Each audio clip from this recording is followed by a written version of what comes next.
নমস্কার, আমি মিলন। শুরু করছি আজকের জেলা বার্তা। বিস্তারিত জেলা বার্তায় যাওয়ার আগে দেখে নেব জেলা বার্তা এক নজরে। ফের গ্রাম দখলকে কেন্দ্র করে রণক্ষেত্রের চেহারা পাড়ুয়ের শিরশিটায়।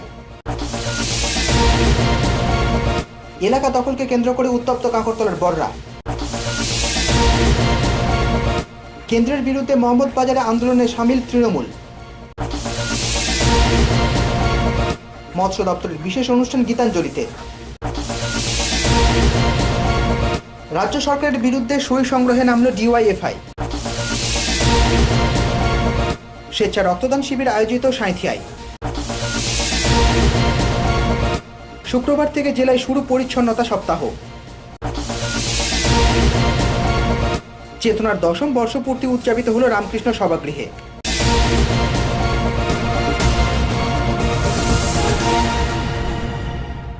জেলা বার্তা বিস্তারিত। বিজেপি ও তৃণমূলের সংঘর্ষে আবার উত্তপ্ত পাড়ুয়ের বিস্তীর্ণ এলাকা। শনিবার দুপুর থেকে পাড়ুয়ের শিরশিটা গ্রামে দুপক্ষের মধ্যে শুরু হয় ব্যাপক বোমাবাজি। অবস্থা সামাল দিতে গুলি চালাতে হয় পুলিশকে। ঘটনার দায় নিয়ে তরজা বিজেপি ও তৃণমূলের মধ্যে। রাজনৈতিক সংঘর্ষে আবার উত্তপ্ত পাড়ুই থানা এলাকা। শনিবার পাড়ুয়ের ইমাদপুরে তৃণমূলের শান্তি সভায় যোগ দিতে যাওয়ার সময় বনশঙ্কা অঞ্চলের শিরশিটা গ্রামে তৃণমূল সমর্থকদের উপর হামলা চালানোর অভিযোগ ওঠে বিজেপির বিরুদ্ধে। অভিযোগ অস্বীকার বিজেপির। দুপক্ষের বোমাবাজির জেরে রণক্ষেত্রের চেহারা নেয় শিরশিটা গ্রাম। সমগ্র এলাকায় ছড়িয়ে পড়ে আতঙ্ক। ঘটনার খবর পেয়ে এলাকায় যায় বিশাল পুলিশ বাহিনী। সংঘর্ষ থামাতে গুলিও চালাতে হয় পুলিশকে। পাড়ুই থানা এলাকায় বারবার এমন ঘটনায় প্রশ্ন উঠছে পুলিশের ভূমিকা নিয়ে। যদিও শনিবারের ঘটনায় পুলিশের ভূমিকা ছিল যথেষ্ট আগ্রাসী। ইমাদপুরের সভা শেষে তৃণমূলের জেলা সভাপতি অনুব্রত মণ্ডল ঘটনার জন্য বিজেপিকে দায়ী করে বলেন, এলাকায় অশান্তি ছড়াতে চাইছে বিজেপি, কিন্তু তারা শান্তি ফেরাতে তৎপর। শিবচরে আজকে আমাদের লোক আসছিল, সেই মিছিলের উপরে হামলা হয়েছে এবং সেখানে বোমিং করা হয়েছে, গুলি করা হয়েছে। পুলিশ গিয়েছে, পুলিশ রীতিমতো ব্যবস্থা নেবে। দেখুন না, পুলিশের উপরে কে বোম মারে সেটা আপনারা ভালো বুঝতেই পারছেন। এবার আজ তো শান্তি ফেরানোর জন্য মিছিল করলাম, সব জায়গায় করবো, শীর্ষে করবো, সব জায়গাতে মিছিল করবো, মিটিং করবো। শান্তি চাই, মানুষকে শান্তি থাকতে হবে। আর অশান্তিটা করছে কারা? বিজেপিরা। ভয় টিভি, পাড়ুই। এলাকা দখলকে কেন্দ্র করে আবার উত্তপ্ত কাঁকরতলা থানার বররা গ্রাম। দুপক্ষের সংঘর্ষে চলল ব্যাপক বোমাবাজি, লুটপাট। অবস্থা সামাল দিতে এলাকায় মোতায়েন বিশাল পুলিশ বাহিনী। বুধবার রাত্রে কাঁকরতলা থানার বররা গ্রামে দুষ্কৃতীরা হামলা চালায় এলাকার তৃণমূল নেতা উজ্জ্বল কাদেরীর দাদা কাজল কাদেরীর বাড়িতে। অভিযোগ ওঠে দলের অন্য এক গোষ্ঠীর লোকজনই হামলা চালিয়েছে। যদিও গোষ্ঠীদ্বন্দ্বের তত্ত্ব মানতে চাননি তৃণমূল নেতৃত্ব। সেই ঘটনার দুদিনের মধ্যে শনিবার বররা গ্রামে আবার তাণ্ডব চালালো একদল দুষ্কৃতী। এবার অভিযোগের তীর কাজল কাদেরীর দিকে। স্থানীয় পঞ্চায়েতের তৃণমূল সদস্য শেখ হাসমতের দাবি, এলাকায় অশান্তি ছড়াচ্ছে কাজল কাদেরী ও তার বোনের অনুগামীরা। এদিন গ্রামে চলে ব্যাপক বোমাবাজি, আগুন লাগানো হয় বেশ কয়েকটি বাড়িতে। কাজল দুষ্কৃতি গুন্ডা বাহিনী সব কিছু নিয়ে আমি একটা মেম্বার বাড়িতে বোমা চার্জ, তার বাড়ি ভাঙচুর জ্বালিয়ে দেয় কাজলের নির্দেশে। এবং কাজল দু তোমরা ক্যাশ হয়েছিল একবার, আমাদের কাজলের নাম আছে কি, কাজলকে পুলিশ অ্যারেস্ট করেছে না। আমরা চাই শান্তি, আমরা চাই যে গোটা বড় শান্তি হোক। কাজল এই গোটা বড় যে অশান্তি যে হয়েছে কাজল, আজকে কাজলের দিদি বনুর নেত্রে আমাদের বাড়ি থেকে ভাঙচুর, জ্বালাতন, লুটপাট সব কিছু করলে। আগুন বাড়ি জ্বলছে দেখুন। উল্টো দিকে কাজল কাদেরীর এক আত্মীয়ের বাড়িতে হামলার অভিযোগ ওঠে বিরোধী গোষ্ঠীর বিরুদ্ধে। কাদেরীর আত্মীয় হাসমাতুল্লাহর দাবি, শুধুমাত্র কাজল কাদেরীর আত্মীয় হওয়ার জন্য আক্রান্ত হচ্ছেন তারা। কাজলের বাড়িতে ভাঙচুর করে, তার পরিপ্রেক্ষিতে কেস করে, সেই কেস করার জন্য আজকে একটা আসামিকে তুলেছে। তার পরিপ্রেক্ষিতে আমরা যেহেতু কাজলের আত্মীয়, আমরা ওসব কোনো রাজনীতিও বুঝি না, কিছু বুঝি না, অথচ আত্মীয় বলে আমাদের ঘর ভাঙচুর হলো। কিন্তু কথা হয়েছে, পুলিশকে 10-15 বার ফোন করার পরেও যে অবস্থায় ভাঙচুর হয়েছে, বারবার ডাকা সত্ত্বেও যখন আমরা নিরাপত্তা পেলাম না, তখন আমরা কাউকে চিনি না। আমাদের পক্ষে কেস করা সম্ভব নয়, কারণ আমাদের জীবনগুলোই থাকবে না। আমরা সম্পূর্ণ নিরাপত্তাহীনতায় ভুগছি। যদি সরকার প্রোটেকশন ঠিক মতো নিতে না পারে, তাহলে আমাদেরকে গ্রাম ছেড়ে পালিয়ে যেতে হবে। ঘটনা সামাল দিতে এলাকায় মোতায়েন করা হয় বিশাল পুলিশ বাহিনী, চলছে পুলিশি টহল। মূলত কাঁকরতলা এলাকার অবৈধ কয়লা খাদানের দখল নিয়ে দুটি গোষ্ঠীর লড়াই দীর্ঘদিনের, যার জেরে বারবার উত্তপ্ত হয়ে উঠছে কাঁকরতলা এলাকা।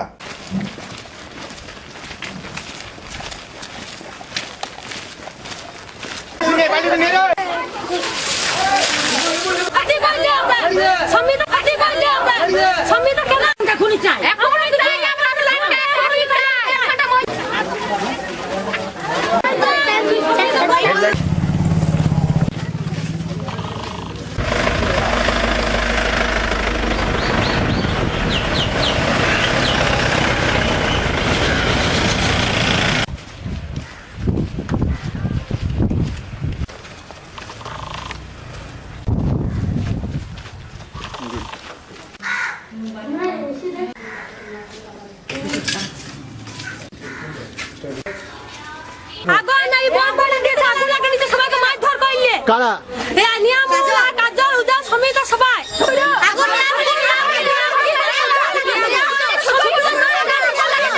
ভয় টিভি, কাঁকরতলা। কেন্দ্র সরকারের বঞ্চনার অভিযোগ তুলে লাগাতার আন্দোলন কর্মসূচি নিয়েছে রাজ্যের শাসক দল তৃণমূল। তারই অঙ্গ হিসাবে মোহাম্মদবাজারে মিছিল করা হলো দলের তরফে। 2016 বিধানসভা নির্বাচনের আগে দলকে উজ্জীবিত রাখতে রাজ্য জুড়ে একাধিক কর্মসূচি নিয়েছে রাজ্যের শাসক দল তৃণমূল। মূলত রাজ্যের প্রতি কেন্দ্র সরকারের বঞ্চনার অভিযোগ তুলে সরব হয়েছে তৃণমূল। লাগাতার আন্দোলন কর্মসূচির মধ্যে রয়েছে সভা, মিটিং, মিছিল। মোহাম্মদবাজার এলাকায় 100 দিনের কাজের দাবি তুলে আন্দোলনে সামিল হলো এলাকার তৃণমূল কর্মী সমর্থকরা। দলের এই কর্মসূচি সম্পর্কে তৃণমূল নেতা তাপস সিনহা বলেন, জেলা নেতৃত্বের নির্দেশে কেন্দ্র সরকারের জনবিরোধী নীতির প্রতিবাদে লাগাতার আন্দোলন চালিয়ে যাবেন তারা। যে মিছিল আমরা করলাম, এই মিছিলটা হচ্ছে আমাদের জেলার কর্মসূচি। আমাদের জেলা তৃণমূল কংগ্রেসের সভাপতি অনুব্রত মণ্ডল সারা মাস জুড়ে আমাদের কর্মসূচি দিয়েছেন। সেই কর্মসূচি হচ্ছে 3রা নভেম্বর থেকে 14 নভেম্বর অবধি প্রত্যেক অঞ্চলে মিটিং হবে, প্রত্যেক অঞ্চলে মিছিল হবে এবং 167টা যে পঞ্চায়েত আছে বীরভূম জেলাতে, এই 167টি পঞ্চায়েতে আজকে মিছিল চলছে। এরপরে 19শে নভেম্বর আমাদের প্রত্যেক ব্লকে, জেলা যতগুলো ব্লক আছে সেই ব্লকে আমাদের মিছিল শুরু হবে 19শে এপ্রিল। আমরা মোটামুটি মমদয়া ব্লকে এই মিছিল করছি 19 নভেম্বর। আমাদের আশা আছে 5000 লোকের এই মিছিল হবে এবং আগামী 22শে নভেম্বর আমাদের সিউড়ি সাব ডিভিশনের মিছিল, 23শে নভেম্বর বোলপুর সাব ডিভিশনের মিছিল এবং 24শে নভেম্বর রামপুর সাব ডিভিশনের মিছিল। এই যে অঞ্চল থেকে একদম জেলা অবধি যে আন্দোলন, এই আন্দোলনটা ঠিকভাবে জারি থাকে, তার জন্য আমাদের এই কর্মসূচি জেলার। কি উদ্দেশ্য নিয়ে মিছিলটা? মানে মিছিল হচ্ছে আমাদের যে গরিব মানুষের যে 100 দিনের কাজ, এই 100 দিনের কাজ টোটালি বন্ধ হয়ে গেছে। আমরা জানি না যে কতগুলো অঞ্চলে 100 দিনের কাজ চলছে, তবে আমাদের মোহাম্মদবাজার ব্লকের কথা বলছি, মোহাম্মদবাজার ব্লকে ম্যাক্সিমাম অঞ্চল 100 দিনের কাজ বন্ধ আছে। যার জন্য আজকে আমরা এই মিছিলটা করলাম। যে বিজেপি সরকার এসছে, নানা রকম প্রতিশ্রুতি দিয়েছিল, এই প্রতিশ্রুতি দিয়ে যে বিজেপি সরকার এসছে, এরা কিন্তু কোনো কাজ না করে গরিব মানুষের যে 100 দিনের কাজ, এই 100 দিনের কাজটাকে পুরো বন্ধ করে দিল। যার ফলে প্রত্যেকটা গরিব মানুষ কোনো কাজ পাচ্ছে না, তারা চারিদিক দিয়ে তাদের লোকসান হচ্ছে। এবং আজকে আমাদের যে আন্দোলন তৃণমূল কংগ্রেসের, এই বিজেপি সরকারের বিরুদ্ধে, কেন তারা আজকে 100 দিনের কাজ বন্ধ করলো।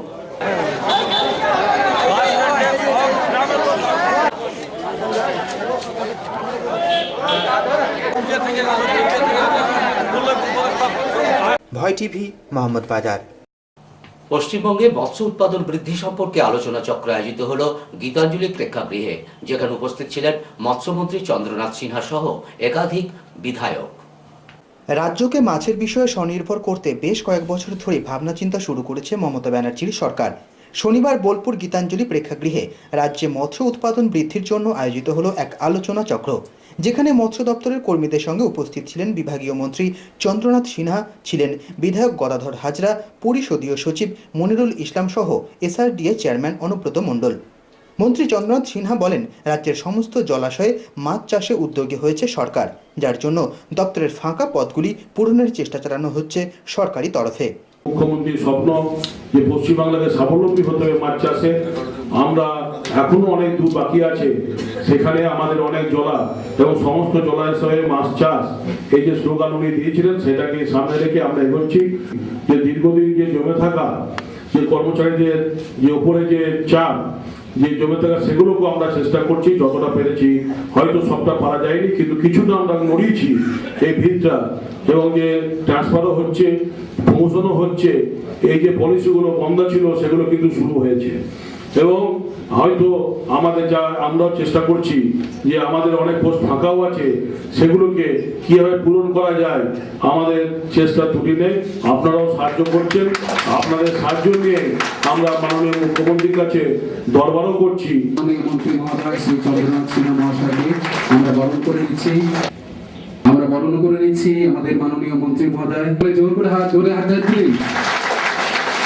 পুস্তিকা প্রকাশ করছেন মাননীয় মন্ত্রী। ভয় টিভি, বোলপুর। রাজ্য সরকারের বিরুদ্ধে একাধিক অভিযোগ তুলে সই সংগ্রহে নামল বাম যুব সংগঠন ডিওয়াইএফআই।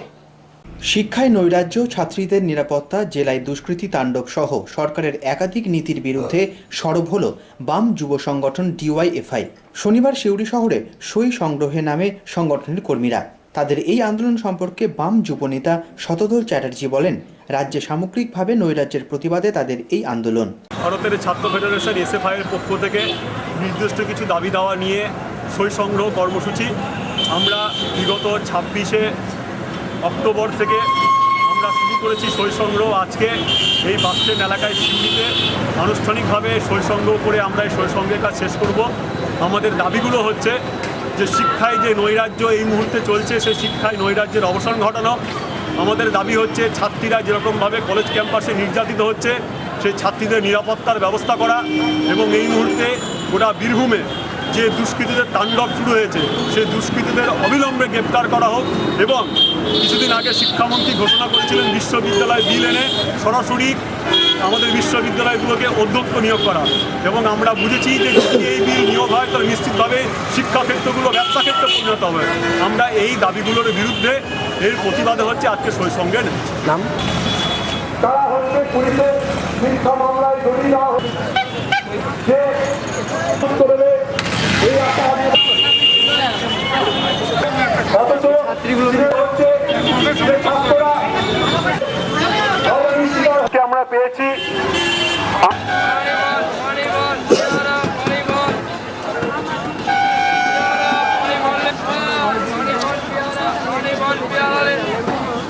ভয় টিভি, সিউড়ি।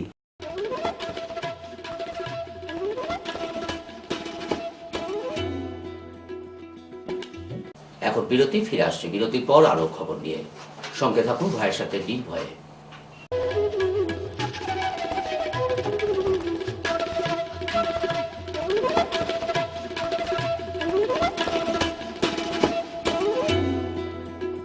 সব জ্যোতিষী বারবার, শ্রী দেবাচার্য একবার। সোমবার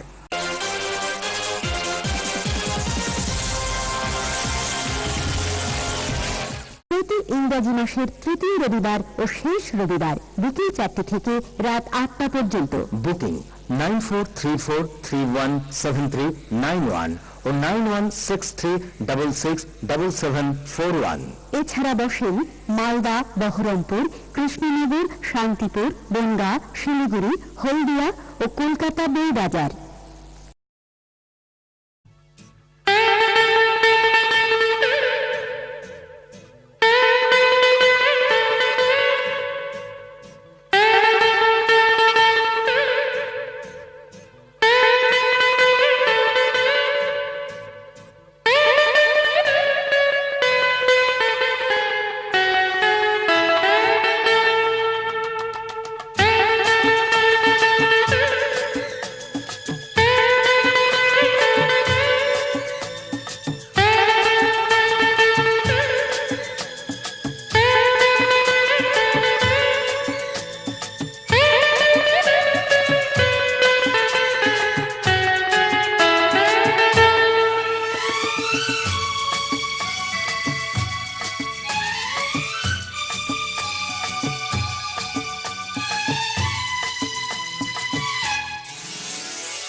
ফিরে এলাম বিরতির পর।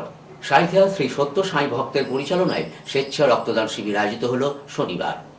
সাঁইথিয়া শ্রী সত্য সাঁই ভক্তবৃন্দের পরিচালনায় স্বেচ্ছা রক্তদান শিবির আয়োজিত হলো শনিবার। সত্য সাঁই বাবার জন্মদিন উপলক্ষে বিভিন্ন কর্মসূচি গ্রহণ করা হয়েছে সপ্তাহব্যাপী, যার সূচনা হলো এই রক্তদানের মাধ্যমে। এদিনের শিবিরে স্বেচ্ছায় রক্তদান সাঁই বাবার ভক্তসহ শহরের সাধারণ নাগরিকরা। আনুমানিক 70 বোতল রক্ত সংগ্রহের লক্ষ্যমাত্রা রয়েছে তাদের বলে জানালেন সত্য সাঁই বাবার এক ভক্ত সুশান্ত কুমার দাস। তিনি জানান, আগামী 23 তারিখ এই উপলক্ষে অনুষ্ঠিত হবে নরনারায়ণ সেবা, বস্ত্র বিতরণ সহ বিভিন্ন সাংস্কৃতিক অনুষ্ঠান। ভগবান সাই বাবা আমাদের যে সেবামূলক কাজটার কথা বলেছেন, সেই সেবামূলক কাজে সবথেকে বড় অঙ্গ হিসেবে আমরা এই যে সমস্যা ব্লাডের, সেই উপলক্ষে আমরা এই ব্লাড দান শিবিরটা বেছে নিয়েছি সেবার একটা বড় অঙ্গ হিসেবে। কতজন রক্ত দিল? আমাদের মোটামুটি 43 পার হয়ে গেছে, এখন প্রায় 46 পর্যন্ত হয়ে গেল। আমাদের মোটামুটি 70 জন দেওয়ার প্রতিশ্রুতি আছে। কি কারণে করা এটা? এটা আমাদের বাবার জন্মদিন উপলক্ষে আমরা যে ভক্তরা মাইকি বাবার নীতি অনুসারে যে সেবাকর্ম আছে আমাদের, সেই সেবার প্রধান অঙ্গ হিসাবে এটাকে বেছে নিয়েছি। এটা এছাড়াও আমাদের যে বাবার জন্মদিনটা 23 তারিখে আছে, সেদিনও আমাদের নারায়ণ সেবা, বস্ত্রদান, এছাড়া সাংস্কৃতিক অনুষ্ঠান, আরও কালচারাল অনেক কিছুই আমরা সেগুলো করব।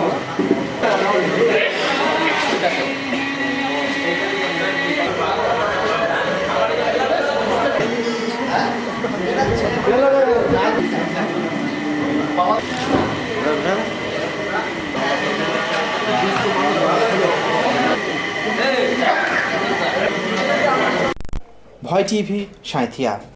বিদ্যালয়ের ছাত্রছাত্রীদের মধ্যে পরিচ্ছন্নতা বোধ জাগিয়ে তুলতে শুক্রবার থেকে জেলায় শুরু হলো পরিচ্ছন্নতা সপ্তাহ। বিদ্যালয়ের ছাত্রছাত্রীদের মধ্যে পরিচ্ছন্নতা বোধ জাগিয়ে তুলতে শুক্রবার থেকে জেলায় শুরু হলো পরিচ্ছন্নতা সপ্তাহ। শুক্রবার রাজনগরের বিভিন্ন বিদ্যালয়ে সূচনা হয় পরিচ্ছন্নতা সপ্তাহের। পরিষ্কার পরিচ্ছন্ন থাকবো আমরা, রোগের বাসা ভাঙবো আমরা, এই স্লোগান তুলে বিভিন্ন বিদ্যালয়ে পালিত হয় এই কর্মসূচি। নিজের শরীরের যত্ন কিভাবে নিতে হবে তা শেখানো হয় এই পরিচ্ছন্ন অভিযানে।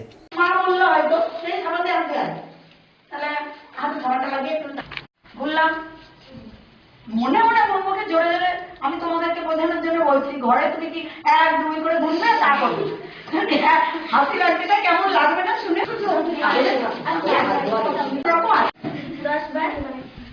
তারপর এমনি এরকম এরকম বয়ঃসন্ধিকাল, ঠিক আছে? তো এই বয়ঃসন্ধিকালে আমাদের দায়িত্ব দিচ্ছে সরকার যে তোমাদের মতো ছেলে মেয়ে যারা আছে তাদেরকে কাউন্সিলিং করা, সুপরামর্শ দেওয়া। কিসের উপরে? নিউট্রিশন। নিউট্রিশন মানে কি? নিউট্রিশন মানে কি? পুষ্টি, ঠিক আছে? তোমাদের শরীরের বৃদ্ধি, ওজন বৃদ্ধি, হাইট বৃদ্ধি, লম্বায় হচ্ছে, এইগুলো সম্পর্কে বোঝান। ভয় টিভি, রাজনগর। কালীপুর চেতনা কালচারাল অ্যান্ড ওয়েলফেয়ার সোসাইটির 10ম বর্ষপূর্তি অনুষ্ঠান আয়োজিত হলো শুক্রবার শ্রী রামকৃষ্ণ সভাগৃহে। শুক্রবার শিউরি রামকৃষ্ণ সভাগৃহে অনুষ্ঠিত হল কালীপুর চেতনা কালচারাল অ্যান্ড ওয়েলফেয়ার সোসাইটির 10ম বর্ষপূর্তি। ভারতবর্ষের প্রথম প্রধানমন্ত্রী পণ্ডিত জওহরলাল নেহরু স্মরণে শিশু দিবসের দিনে এই বর্ষপূর্তি উদযাপিত হয় বিভিন্ন অনুষ্ঠানের মাধ্যমে। তবে শিশু দিবস উদযাপনের সাথে লোকগান ও লোকনৃত্যেরও আয়োজন করা হয়। এদিনের অনুষ্ঠানে উপস্থিত ছিলেন অধ্যাপক ডক্টর কিশোরী রঞ্জন দাস, রবীন্দ্র গবেষক তথা জার্মান ভাষার সাহিত্যিক ডক্টর মার্টিন ক্যাম্পচেন, সংস্থার সভাপতি পূর্ণচন্দ্র চক্রবর্তী সহ আরও অনেকে। বর্ষপূর্তির অনুষ্ঠান উপলক্ষে আয়োজিত হয় নানা সাংস্কৃতিক অনুষ্ঠান।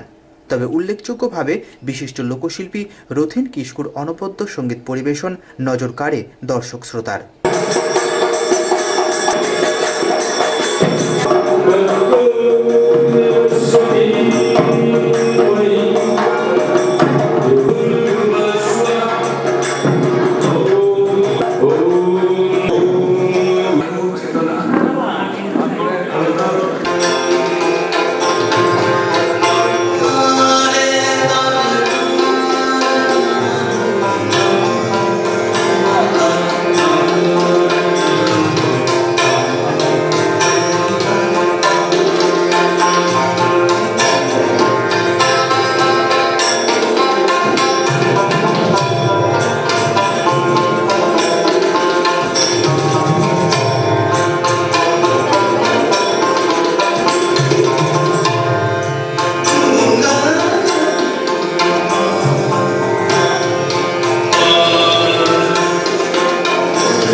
অভয় টিভি।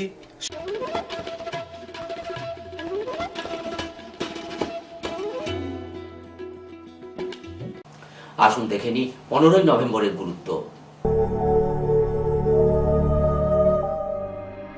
15ই নভেম্বর মেডিকেল কলেজের অ্যানাটমির লেকচারার মধুসূদন গুপ্তের মৃত্যু হয় 1856 খ্রিস্টাব্দের 15ই নভেম্বর। আয়ুর্বেদাচার্য মহামহোপাধ্যায় বিজয়রত্ন সেনের জন্ম হয় 15ই নভেম্বর 1858 খ্রিস্টাব্দে। 1923 সালের আজকের দিনে সাহিত্যিক পাঁচকুড়ি বন্দ্যোপাধ্যায়ের প্রয়াণ ঘটে। তপ্পা ও ধ্রুপদ গায়ক কালীপদ পাঠকের প্রয়াণ ঘটে 1970 খ্রিস্টাব্দের 15ই নভেম্বর। 1982 সালের আজকের দিনেই স্বাধীনতা সংগ্রামী বিনোবা ভাভের প্রয়াণ ঘটে। টেনিস খেলোয়াড় সানিয়া মির্জার জন্ম হয় 1986 খ্রিস্টাব্দের আজকের দিনে। 1949 খ্রিস্টাব্দের 15ই নভেম্বর সমাজসেবী নারায়ণ গুপ্তের প্রয়াণ ঘটে। 1949 খ্রিস্টাব্দের 15ই নভেম্বর সমাজসেবী নারায়ণ আপ্তের প্রয়াণ ঘটে। নাথুরাম গডসের প্রয়াণ ঘটে আজকের দিনেই। 1830 খ্রিস্টাব্দের আজকের দিনে রাজা রামমোহন রায় বিলাত যাত্রা করেন। তিনি আর ভারতে ফিরে আসতে পারেননি। মাত্র 16 বছর বয়সে করাচিতে সচিনের প্রথম টেস্ট অনুষ্ঠিত হয় 1989 খ্রিস্টাব্দের 15ই নভেম্বর। 2007 খ্রিস্টাব্দের আজকের দিনেই 10,000 রান ও 100 উইকেটের মালিক হন সৌরভ গাঙ্গুলি।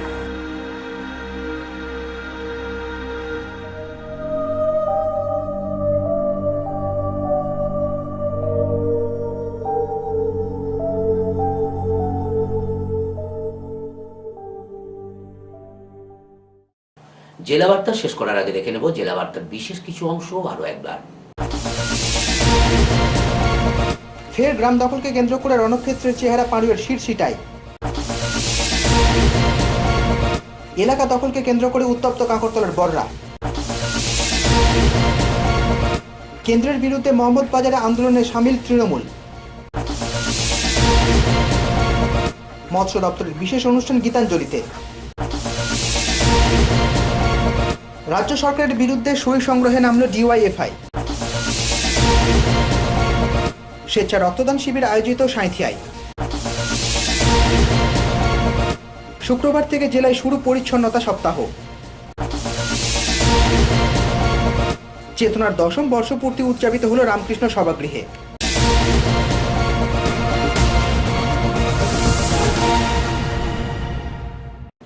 আজকের জেলা বার্তা এই পর্যন্ত। নমস্কার।